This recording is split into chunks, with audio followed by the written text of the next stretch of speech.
আইটিবারির পক্ষ থেকে WordPress theme development Bangla video টিউটোরিয়ালের আজকের পর্বে আপনাদের সবাইকে স্বাগত জানাচ্ছি। আজকের পর্বে আমরা আমাদের হেডার পার্টকে ডাইনামিক করার চেষ্টা করব।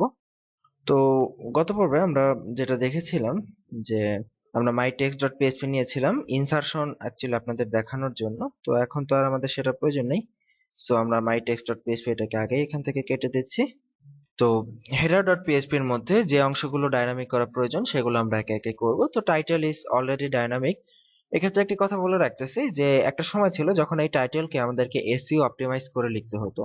তো এখানে যেমন আমাদের টাইটেলে দেখুন শুধুমাত্র আমরা নেমটা দিয়ে দিয়েছি, কিন্তু এসইও অপটিমাইজ কিন্তু এরকম না। এসইও অপটিমাইজ হচ্ছে নেম থাকবে, তারপরে কোন একটি সেপারেটর দিয়ে আমাদের আমাদের ইচ্ছা মতো অন্যান্য ইনফরমেশন গুলো এখানে রাখতে পারি। তো অ্যাকচুয়ালি আমরা এখানে সেভাবে করছি না। আমরা এখানে আহ, যেটা করব, আমরা সাধারণত প্লাগইন ইউজ করি এসইওর জন্য। জেনারেলি এমন ওয়ার্ডপ্রেস সাইট পাওয়া টাফ যে ওয়ার্ডপ্রেস সাইটে অ্যাকচুয়ালি প্লাগইন ছাড়া এসইওর কাজগুলো করা হয়। সো এই ক্ষেত্রে আমাদের এসইও অপটিমাইজেশনের জন্য টাইটেলকে খুব ততটা ইফেক্টিভলি মনিটাইজ করার প্রয়োজন হবে না, বা আপনারা যদি চান যে এই টাইটেলকে আপনারা খুব ইফেক্টিভলি মনিটাইজ করবেন, আপনাদের সুবিধার্থে আমরা একটা রেডিমেড কোড আপনাকে দিয়ে দিচ্ছি যেটা আপনাকে এসইও ইফেক্টিভ টাইটেল দিতে সাহায্য করবে। সো যেহেতু এটা আমরা প্লাগইন দিয়ে কন্ট্রোল করব বা ইন জেনারেল প্লাগইন দিয়ে কন্ট্রোল করা হয়, সো এই ক্ষেত্রে আমি এটা নিয়ে আর খুব বেশি এখানে কথা বললাম না। তো আমরা এখানে এসইও অপটিমাইজড একটি টাইটেল আমাদের অলরেডি রয়েছে, আমরা এখানে সেটা সিম্পলি পেস্ট করে দিচ্ছি। দেখুন, তো এটা হচ্ছে, আমরা একটু সামান্য বুঝিয়ে দিই, এটা হচ্ছে এমন ভাবে এসইও কে অপটিমাইজ করবে যে আপনি যখন কোনো পেজ ওপেন করবেন আপনার টাইটেলটা দিবে এবং টাইটেলের পাশে সেই পেজের টাইটেলটা দিবে। তো এটা আমরা সেভ করে দিচ্ছি। সেভ করে যদি আমরা আমাদের এটাকে লোড করি, আপনি এখানে দেখতে পারবেন আমাদের যে ডাইনামিক টাইটেল ছিল সেটা এখানে চলে এসেছে। এবং এটা এমন ভাবে অপটিমাইজ হয়েছে যে প্রথমে আমাদের ট্যাগলাইনটা দিয়েছে WordPress learning video tutorial by ITBari, যেটা আমাদের ট্যাগলাইন ছিল। এবং তারপরে আমাদের ওয়ার্ডপ্রেসের যে ডাইনামিক আমাদের ওয়েবসাইটের নাম লার্নিং ওয়ার্ডপ্রেস সেটা দিয়েছে।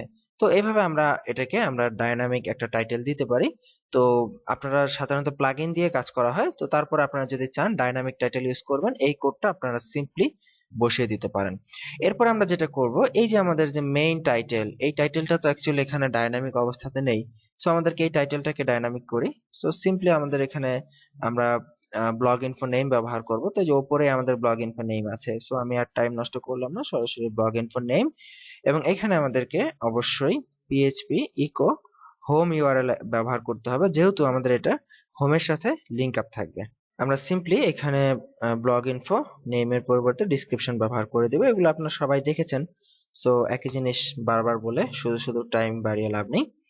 তো আমরা রিফ্রেশ করি। রিফ্রেশ করলে আমরা দেখবো আমাদের ডাইনামিক টাইটেল এবং ডাইনামিক ডিসক্রিপশন চলে এসেছে। যে দেখুন আমাদের লার্নিং ওয়ার্ডপ্রেস, এবং এটা আমাদের হোম পেজের সাথে লিঙ্কিং হয়েছে, এবং এটার যে ট্যাগলাইন ছিল সেটা চলে এসেছে। তো এরপরে আসতেছে মেনু রেজিস্টার কাজ। আমাদের এই যে যে মেনুটা রয়েছে, এই মেনুটাকে আমরা রেজিস্টার করব। তো এই মেনুটা রেজিস্টার কিভাবে করব বা অন্যান্য বিষয়গুলো, এগুলা অ্যাকচুয়ালি কিছু অনেক সময়ের দরকার এটা আপনাদেরকে ভালোভাবে বোঝানোর জন্য। তো আজকের পর্ব এখানেই আমরা শেষ করতেছি। আগামী পর্বে আমরা দেখব মেনুটা কিভাবে রেজিস্টার করা যায়। তো আগামী পর্বের আমন্ত্রণ রইল। ভালো থাকবেন সবাই। আল্লাহ হাফিজ।